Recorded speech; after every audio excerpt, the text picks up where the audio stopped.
지금은 1인 기업으로 살아남을 수 있는 시대다. 특히 나처럼 소심하고 남 앞에 나서는 것을 어려워하는 사람에게는 더할 나위 없는 환경이다. 과거에는 물건을 팔려면 사람들을 만나야 했다. 그런 시대에는 호감을 주는 말과 행동으로 상대를 사로잡아 좋은 첫 인상을 주고 설득력도 뛰어나야 성공할 수 있었다. 하지만 지금은 사람들을 직접 대면할 필요가 없다. 소통은 키보드로 하면 된다. 인스타그램에서 1억 명 이상의 팔로워를 거느린 카일리 제너는 자신을 브랜드화해서 카일리 코스메틱을 설립했다. 주로 SNS에서 홍보와 마케팅을 하는데 2017년 그 회사의 매출은 3천억 원이었다. 놀라운 것은 매출이 아니다. 이 정도 매출을 올리는 기업의 직원이 고작 12명이다. 정직원 7명, 파트타임 5명이다. 연구, 개발, 생산, 포장, 판매까지 모두 아웃소싱을 한다. 이러한 것이 가능한 시대다. 10년 전만 해도 한국 사회는 글로벌 스탠더드에 한참 뒤처져 있었다. 유튜브가 처음 운영된 것은 2005년이었고 한국어 서비스는 2008년부터 시작됐다. 오래전부터 유튜브가 전 세계적인 열풍을 일으키고 있었지만 국내에서 활성화된 것은 불과 2, 3년 전부터다. 2000년대 초반 선풍적인 인기를 끌었던 싸이월드는 개인 홈페이지에 하루 방문자 수가 300명만 되어도 핵인싸였다. 지금은 유튜브 인기 채널의 구독자 수가 100만 명이 훌쩍 넘는다. 돈을 벌려는 모든 사람들이 유튜브로 몰려들었다. 일반인, 유명인, 연예인, 정치인까지 유튜브는 마케팅에서 기본 중에 기본이 되었다. 내가 원하면 전 세계 어디든 다이렉트로 연결 가능한 시대다. 우리나라도 이제는 글로벌 스탠더드 대열에 합류했다. 특히 인터넷 네트워크가 그 어느 나라보다 잘 갖춰져 있기 때문에 글로벌 비즈니스를 누구나 쉽게 할 수 있다. 광고는 어떤가? 내가 원하는 사람들을 대상으로 10만 원만 들여도 내 상품의 경쟁력을 판단받을 수 있다. 예전에는 광고를 집행하려면 거대 매체와 협상해야 했다. 지금은 앉은 자리에서 휴대전화로 글로벌 거대 기업 구글에 광고를 집행한다. 단돈 5만 원도 안 되는 돈으로 1시간 만에 쇼핑몰을 오픈할 수도 있다. 물건을 팔 수도 있고 지식과 재능 같은 무형의 가치를 팔 수도 있다. 엔터테인먼트와 회사와 계약하지 않아도 매니저가 방송국에 CD를 돌리지 않아도 PD가 음악 프로에 출연시켜주지 않아도 제이플라 같은 글로벌 스타가 된다. 권리금과 월세를 내지 않아도 되고 영업하느라 술을 먹지 않아도 되며 국내가 아니라 세계를 타깃으로 판매하는 것도 얼마든지 가능하다. 비행기를 타지 않아도 글로벌 비즈니스를 할 수 있다. 무궁무진한 사업 기회가 열리는 것이다. 나는 정부 정책이나 정당에 큰 관심이 없다. 어차피 모든 사람들이 동일한 정책을 적용받기 때문이다. 그런 것까지 신경 쓰고 싶지 않다. 정부 정책이나 법망을 피해갈 꼼수를 생각할 시간에 내 사업을 키우는데 온전히 집중하는 것이 낫다. 나는 자유시장 경제 체제에서 돈을 벌 수 있다는 믿음을 가지고 있다. 세상은 불확실하다. 어떤 정부도 경제학자도 미래학자도 모든 경제 활동을 정확하게 예측할 수 없다. 자연재해, 사회 변화, 세계적인 유행병 등 헤아릴 수 없이 많은 변수들을 일일이 고려할 수 있겠는가? 자유시장 경제에서 자유를 누리는 정도의 차이는 있지만 항상 동일한 규칙이 적용된다. 면 문제 될 것이 없다. 야구 경기에서 스트라이크 존이 심판마다 다르더라도 그 경기 내내 일관되게 적용된다면 문제 없는 것처럼 말이다.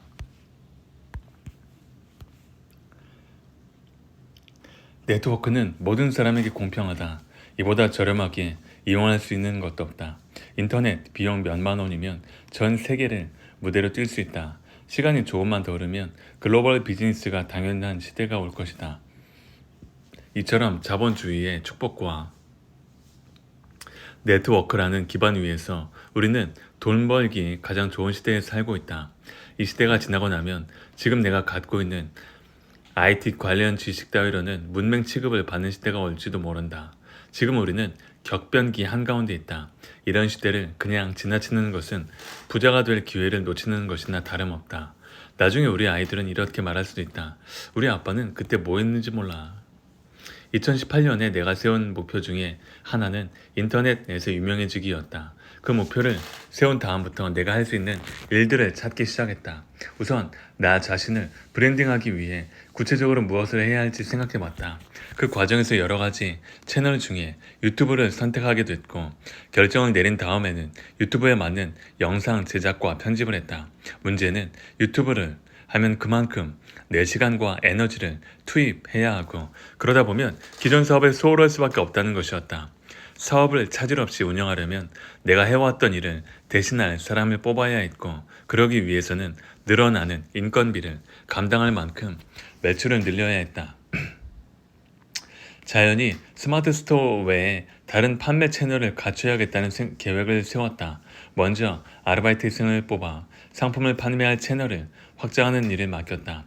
그렇게 해서 매출이 늘어나자 내 일을 대신할 직원을 채용해 내 시간을 유튜브에 쏟아부었다.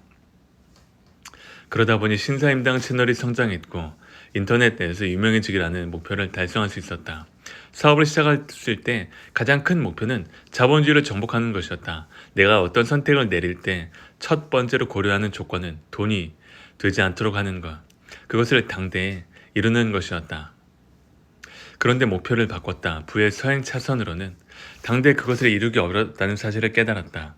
그래서 목표를 다음 세대, 즉 내 아이 세대의 자본주의를 정복하는 것으로 정했다. 그 목표를 이루기 위해 지금 내가 할 수 있는 일을 할 뿐이다. 지금 하고 있는 온오프 라인 사업과 유튜브 강의, 부동산 임대업, 책 쓰기 등은 자본주의 정복을 향해 가는 걸음걸음이다. 책 쓰기도 먼 훗날의 계획 중 하나였다.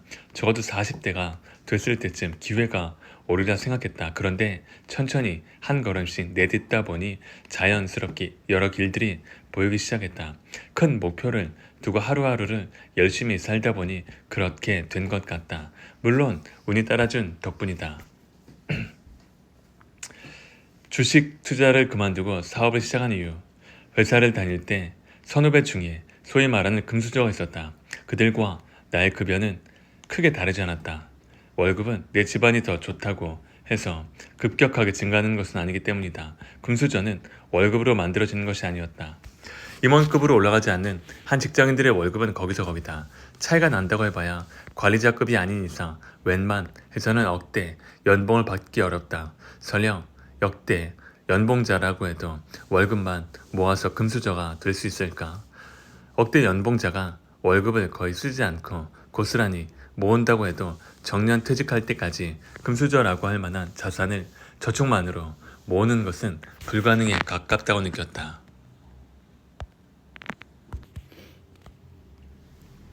급여로는 답이 없다는 결론이 나왔다. 그렇다면 급여 외에 소득을 어떻게 만들어낼 것인가에 초점을 맞춰야 했다. 내가 처음 시도한 방법은 주식 투자였다. 사업은 엄두가 나지 않았다. 당시에는 기본적인 사업 노하우조차 없었고 주변에 도움받을 만한 사람도 없었다. 자산 소득을 얻는 방법밖에 없었는데 가진 돈이 너무 적다 보니 고위험, 고수익을 종교처럼 믿었다. 목표 수익률을 8%로 잡고 맨 먼저 한 것은 월 200만 원씩 저축해서 투자 미천을 모으는 것이었다. 간간히 아르바이트와 프리랜서 업무를 하면서 돈을 모았다. 그렇게 매달 200만 원씩 모은 돈을 연수익률 8%로 굴리면 30년 뒤에 30억 원을 모을 수 있다는 계산이었다. 연간 2,400만 원을 저축해서 연 8% 수익률로 운용하면 30년 뒤에는 매년 1억 원씩 저축한 것과 같은 효과가 나타난다는 것이었다. 돈을 굴리는 방법은 주식을 중심으로 계획했다. 적은 자금으로 그만한 수익을 올리는 방법은 주식밖에 없었다. 나름대로 가치 투자를 한답시고 영업이익률이 유지되고 매출액이 계속 증가하면서 자산도 많이 보유하고 있는 기업, 장부 가치가 시가총액보다 높은 기업들을 찾기 시작했다. 이런 기업들은 보통 시가총액이 낮은 만큼 유동성도 적다. 유통되는 주식수가 많지 않다는 얘기다. 나처럼 자산이 적은 사람들이 진입하기 좋은 환경이라 할 수 있다. 이런 기업들은 대주주가 대부분 창업자이기 때문에 외부에서 큰 자금이 들어올 일이 거의 없으니 한 번 투자해 놓고 오랫동안 기다려야 한다. 운이 좋게도 투자한 종목 중 하나가 정치, 대마주로 부각되면서 주가가 많이 올랐다. 하지만 나는 최고점에서 팔지 못하고 많이 떨어진 뒤에야 팔았다. 나는 이제 끝났다고 생각해서 팔았는데 해당 종목의 주가가 다시 하늘 높은 줄을 모르고 계속 올라가니 미련이 생기고 고통스러웠다. 올라갈 때 팔아도 괴롭고 반대로 떨어질 때는 차마 팔지 못해 더 괴로운 상황이 반복됐다. 자신에 대한 신뢰도가 높은 사람은 그런 상황에서 괴로워하지 않겠지만 나 같은 사람은 불가능하다고 생각했다. 계속 공부해서 분석하고 연구한다고 해서 자기 신뢰도가 올라가는 것도 아니었다. 공부하면 할수록 더 어렵고 알 수 없는 것이 주식 투자였다. 결국은 자신에 대한 신뢰가 더욱 무너지고 고통만 가중되는 것처럼 느껴졌다. 처음 계획을 세운 것처럼 연평균 8% 수익률을 유지하면서 계속 월 200만 원을 저축하기는 쉽지 않았다. 저축을 못할 때도 있었고 그동안 열악한 생활 수준이 지속되었다. 당시에 저축액을 마련하기 위해 나 자신을 갈아 넣어야 하는 부업을 하기도 했다. 어느 주말 부업으로 영상을 만들다가 이렇게 주말과 퇴근 후 4시간이 없는 삶을 30년 동안 이어간다는 생각을 하니 의욕이 급격히 사라졌다.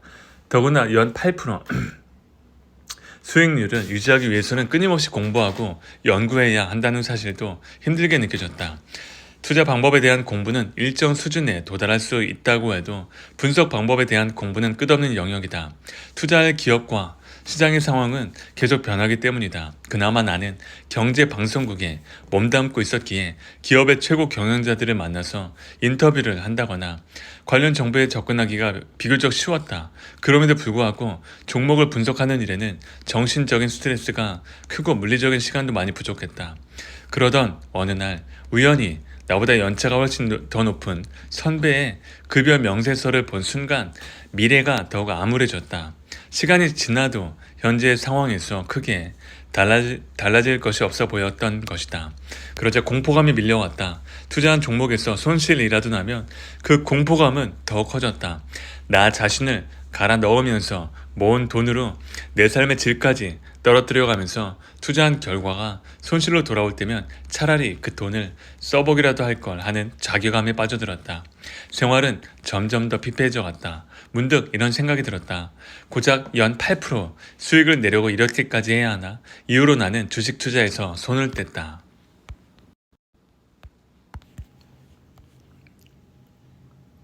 주식 대신 선택한 것이 상장 지수펀드였다. 운이 좋았는지 8% 이상의 성과를 내기도 했다. 그러자 또 다른 고민이 생겨났다. 8% 수준에서 올해 투자를 멈추고 내년까지 현금을 들고 있을 것인가? 아니면 물이 들어올 때 노를 저을 것인가? 당시에는 그런 선택 하나하나에 엄청난 압박감을 느꼈다. 그리고 연 8% 이상 수익을 계속 낸다고 해도 매달 200만 원씩 저축해야 한다는 사실은 변함이 없었다. 그러던 중 자산운용사에서 리스크 매니저로 일하던 형에게 알바왕 이정용 씨에 대한 이야기를 들었다. 3억 5천만 원의 빚을 갚기 위해 하루 한두 시간만 자면서 노동 소득을 극대화했던 그분이 돌아가셨다는 것이었다. 이 소식은 삶을 갈아 넣던 나에게 큰 회의감을 안겨줬다. 그렇게 다시 하루하루 죽은 것처럼 살다가 태광실업 박연차 회장의 장녀인 박선영 대표와 1년 동안 매주 만날 기회가 생겼다. 5분 길이의 인터뷰 영상을 만드는 업무를 맡게 된 것이다. 당시에 만든 영상 내용은 잘 생각이 나지 않는다. 항상 카메라에 뷰파인더를 보면서 포커스는 맞는지, 준비한 원고와 촬영 순서가 잘 맞는지, 오디오는 잘 들어오는지, 배경은 잘 정리되는지 이런 것들에 집중했기 때문이다. 지금 생각해보면 대부분 돈이나 회사 경영과 관련된 얘기였다. 이천 도자기 박물관에서 촬영을 마치고 박선영 대표가 나에게 주PD는 얼마나 벌고 싶어요? 라고 물었다. 그래서 나는 크게 웃으면서 한 50억 벌면 좋지 않을까요?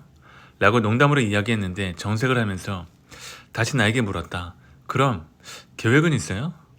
계획은 당연히 없었다. 그래서 계획이 없다고 말하고 대화는 끝났다. 집으로 돌아오는 길에 계획이 있다고 할 걸. 월 200만 원씩 모아서 8% 수익률을 올리는 계획이 있다고 말할 걸 그랬나? 이런 후회가 들었다. 그날 집으로 돌아오는 차 안에서부터 계획을 세웠던 것 같다. 이렇게 살 수는 없다. 내 사업을 구축해야겠다고 느낀 것이다. 그 뒤로는 사업 계획을 세우는데 몰두했다. 당시만 해도 나는 사업을 하려면 반드시 큰 돈이 필요하다고 생각했고 내가 가진 자산을 모두 쏟아 부어야 한다고 착각했다. 그러다 보니 나도 모르게 무모한 시도를 하게 되었고 당연히 적자를 봤다. 그러한 경험들이 쌓이면서 작게 시도하는 방식을 선택하게 됐다. 직장인이 한 달 월급으로 얼마를 벌 수 있을까? 월 평균 300에서 400만 원 정도일 것이다. 월 700만 원 이상만 받아도 부럽다는 말을 듣는다. 역대 연봉은 직장인 100명 중 3명밖에 받지 못한다. 누군가는 받긴 받는다는 억대 연봉이 저 먼 무지개 너머 이야기처럼 들린다. 도심에서 멀지 않은 지역의 30평대 아파트, 시내버스가 무시하며 마구잡이로 끼어들지 않을 정도의 중형세단, 인스타그램에 올려도 꿀리지 않을 여름휴가, 너무 뜸하지 않은 해외여행, 일상이 된 듯한 맛집 탐방, 빚을 지지 않고 이 정도로 누리려면 얼마나 필요할까? 어쩌면 연봉 1억 원으로도 모자랄지 모른다. 돈은 쓰기 나름이니까. 회사 매출을 10억 원 가까이 올리면 연봉 1억 원을 받을 수 있을까? 처음 다니던 경제방송국에서 PD로 일할 때 나는 외부 협찬을 연 12억 원 정도 따냈다. 매달 2천만 원짜리를 5개씩 끌어온 것이다. 그러나 5년 차에 내 기본급은 월 160만 원 수준이었다. 그때만 해도 역대 연봉은 나와는 차원이 다른 어마어마하게 뛰어난 사람들의 이야기라고 생각했다. 나는 매일 생방송을 하면서도 협찬이 펑크가 나면 매우러 돌아다녔다. 홍보 영상도 PD인 내가 만들었다. 제조회사로 치면 제품 기획부터 생산, 영업, 판매까지 다 한 것이다. 판매로 치면 도매와 소매까지 다 한 셈이었다. 그때는 모든 사람들이 그렇게 사는 줄 알았다. 하지만 회사를 나와보니 그렇지 않았다. 나는 퇴사한 첫 해 운이 좋게도 매출 5억 원을 달성했다. 다음해는 7억 원, 그 다음 해에는 10억 원의 매출을 올렸다. 회사에 다녔다면 꿈도 못 꿀 일이다. 월 1,000만 원이 넘는 돈이 내 계좌로 들어왔다. 아직도 처음으로 하루에 70만 원을 벌던 날에 흥분을 잊을 수가 없다. 그날 잠들지 못하고 밤을 새웠다. 정말 큰 부자가 될 것이라고 생각했다. 여전히 나에게는 꿈속의 숫자였다. 지금은 순이익으로 매달 1억 원 이상을 벌고 있다.